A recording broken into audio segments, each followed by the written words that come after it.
Black Myth Wukong is a visual masterpiece with next-level graphics and environments so detailed and atmospheric that I felt like I was exploring a living painting. And the combat is just as impressive because it's fast-paced and challenging, with a deep move set that lets you unleash some seriously cool combos and transformations to outsmart your enemies. I especially loved experimenting with all the different ways to fight and figuring out which abilities worked best against different enemies. While the story could have been a bit more engaging and some of the boss fights were definitely tough as nails, those are honestly minor complaints in an otherwise incredible game that any fan of action RPGs or anyone who appreciates stunning visuals and challenging gameplay should definitely check out.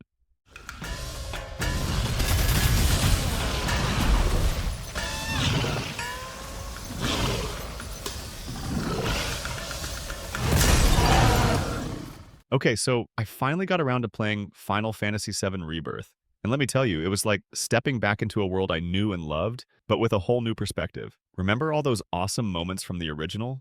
Well, they're back, but with even more depth and detail. And the story goes in some crazy directions that I totally didn't see coming. I got so attached to the characters this time around, like they felt like old friends. And the combat kept me on my toes with all the different strategies and abilities you can use.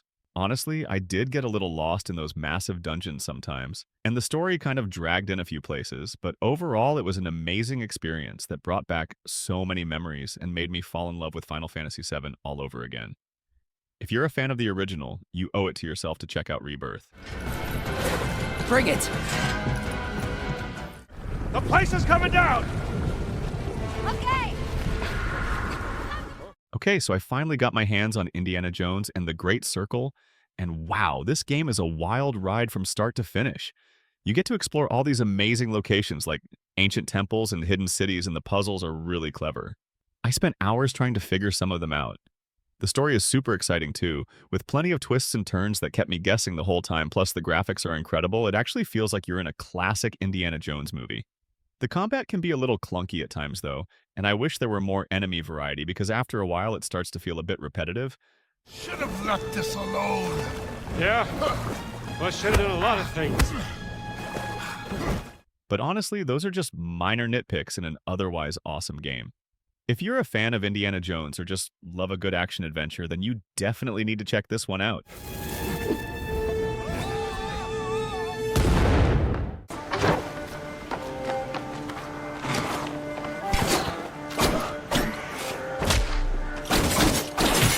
Okay, so I just finished playing Prince of Persia: The Lost Crown last week, and man, this game is fantastic.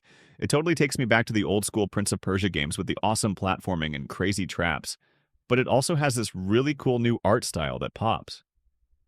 The combat is super smooth too, with tons of different moves and combos to master, plus you can find all sorts of cool weapons and abilities as you explore.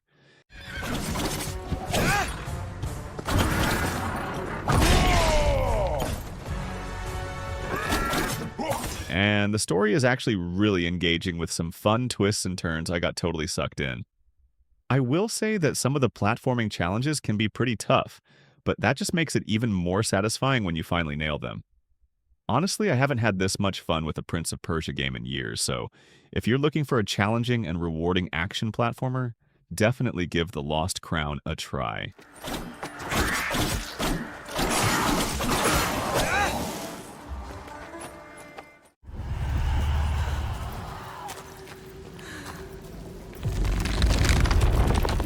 Senua's Saga Hellblade 2 is seriously intense. I mean, seriously, this game is not for the faint of heart. The story is gripping, and the way it tackles mental health is really something else. What have you done? Stop. Squeeze out! You're right there with Senua, battling her inner demons, and the voices in her head are so realistic, it's actually kind of unsettling. The combat is brutal too, and you really have to be strategic to survive. I found myself holding my breath during some of the bigger fights, but what really blew me away were the visuals. The environments are stunning, and the way they blend reality with Senua's perceptions is just incredible. I found myself stopping to admire the scenery all the time, which I don't usually do in games. Honestly, Hellblade 2 is more than just a game, it's an experience. It's definitely challenging and emotionally draining, but it's also incredibly rewarding. If you're looking for something different and thought-provoking, then this is the game for you. Silent Hill 2 Remake is a scary adventure game where you go back to a foggy town to find someone you lost and things get really weird. Now, personally, I love horror games, although this might not be for everyone.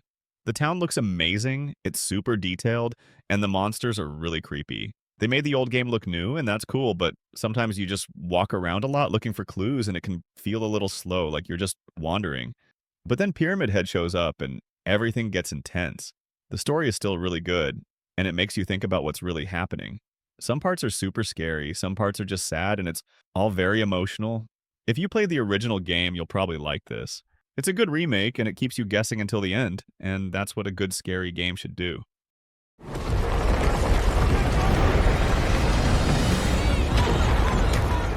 Space Marine 2 is a big action game where you play a super strong space soldier fighting tons of alien bugs. I played this recently and really love the gameplay. It's like you're smashing through waves of enemies with huge guns and a big sword.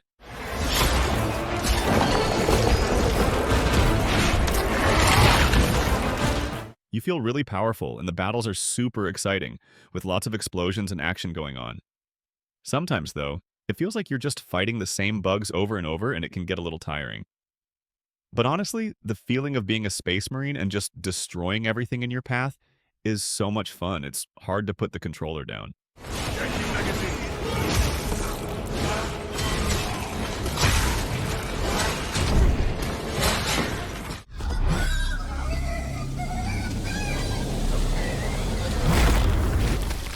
Stalker 2 Heart of Chernobyl is finally here, and it was definitely worth the wait.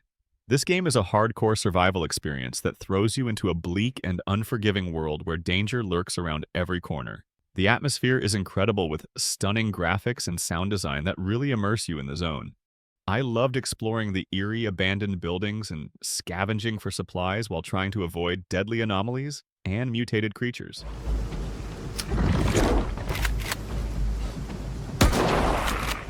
The gunplay is intense and the survival mechanics are challenging but rewarding. It's not a game for everyone though, as it can be pretty unforgiving and you'll need to be patient and strategic to survive. But if you're looking for a truly immersive and unforgettable survival experience, then Stalker 2 is definitely worth checking out.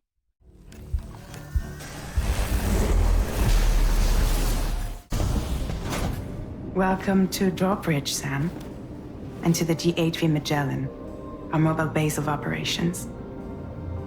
Come on. Sam, would you mind if I joined you?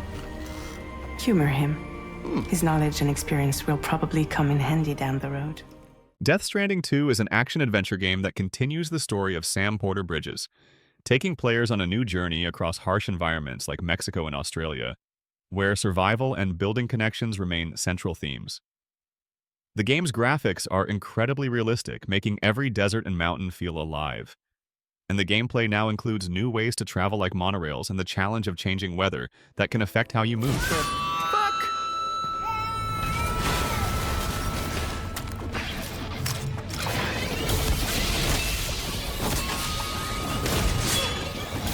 Combat has gotten deeper with more enemy types and new tools that let you choose between stealth, fighting, or avoiding conflict altogether, while the story introduces new characters and political tensions that add layers of mystery to the experience.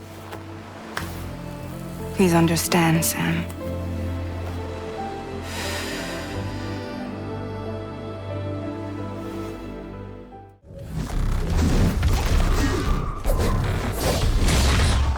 Stellar Blade is this fast-paced action game where you're basically a super warrior trying to save the planet, and the combat is really the highlight, with these stylish moves and combos that make you feel like a pro, and the game really nails that feeling.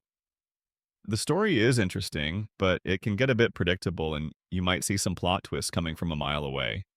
The side missions sometimes feel like they're just there to fill time. But if you're into games where you can just jump in and have fun with cool fights and a solid main character, you'll enjoy Stellar Blade, even if it doesn't always throw you for a loop.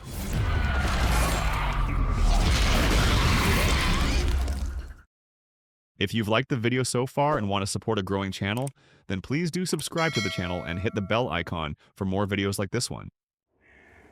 Votre attention, le soleil est sur le point de se coucher. Tous les citoyens Blade is bringing serious style to the vampire hunting scene with a gritty story set in a locked-down Paris crawling with the undead. The whole city feels eerie and alive, with moody lighting and that signature arcane design that rewards exploration and stealth. This isn't a flashy superhero game, it's raw, grounded, and soaked in blood. Blade moves like a predator, silent 1 second and slicing heads the next. If you're into horror vibes and deep world building, this one might surprise you.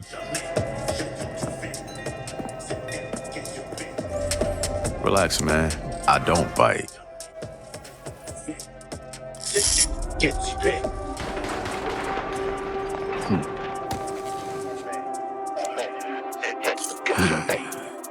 Lock up tight now. Night's just getting started.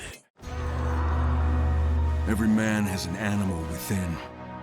If you push too much, you might unleash the beast.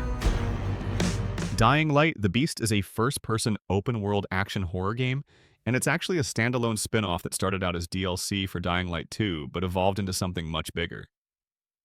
Hey, Olivia, the gas worked. That freak came here. Did you manage to kill it? Yeah. Well, thank God. You still play as Kyle Crane, but this time the world feels darker and more brutal, and honestly, the whole setting just hits different. Instead of tall city skylines, you're moving through dense forests, crumbling towns, and underground tunnels, and the tone feels way more personal.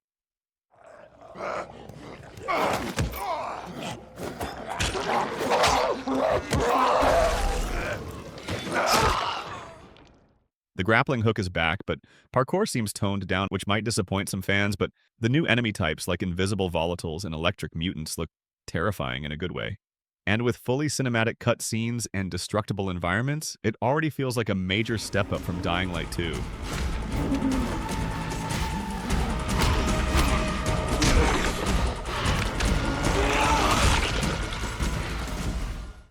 You're still with me?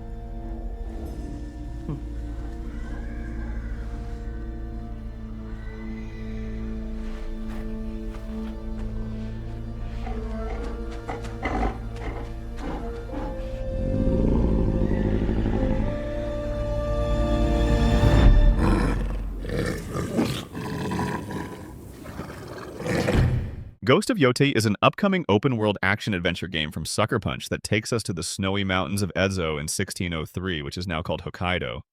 And it's set about 300 years after the story of Jin from Ghost of Tsushima. You play as a wandering warrior named Atsu, and she's probably not just a regular Ronin, because everything from her wolf-themed armor to her repaired ghost mask hints at some deeper past and maybe even some spiritual connection to the indigenous Ainu culture who believed animals were gods. The world looks colder and rougher than Tsushima, and Atsu's fighting style feels sharper with 2 swords in her hands and a matchlock rifle slung on her back, which tells me the combat might be faster and more brutal. The trailer shows a wanted poster, a list of animal names crossed out in blood, and a golden ghost mask. And all of that makes me think we're in for a more personal and mysterious story. If you liked Ghost of Tsushima but want something darker with deeper history and new weapons to master, then Ghost of Yote might be exactly what you're waiting for. Who are you? I thought we killed your whole family. The snake.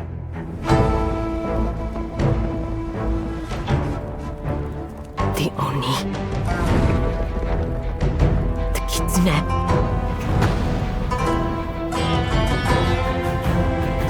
The spider. The dragon. Lord Saito. What are we going to do with this one?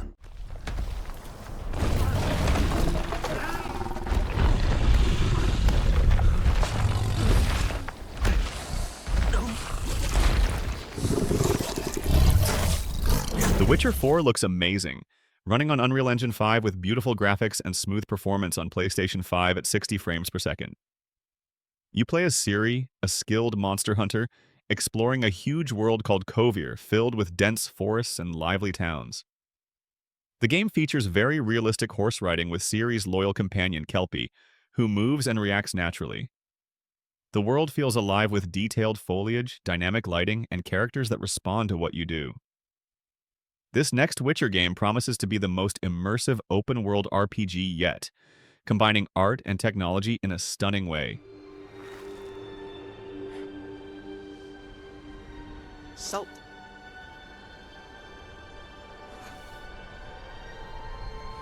Almost had me fooled, Fruin.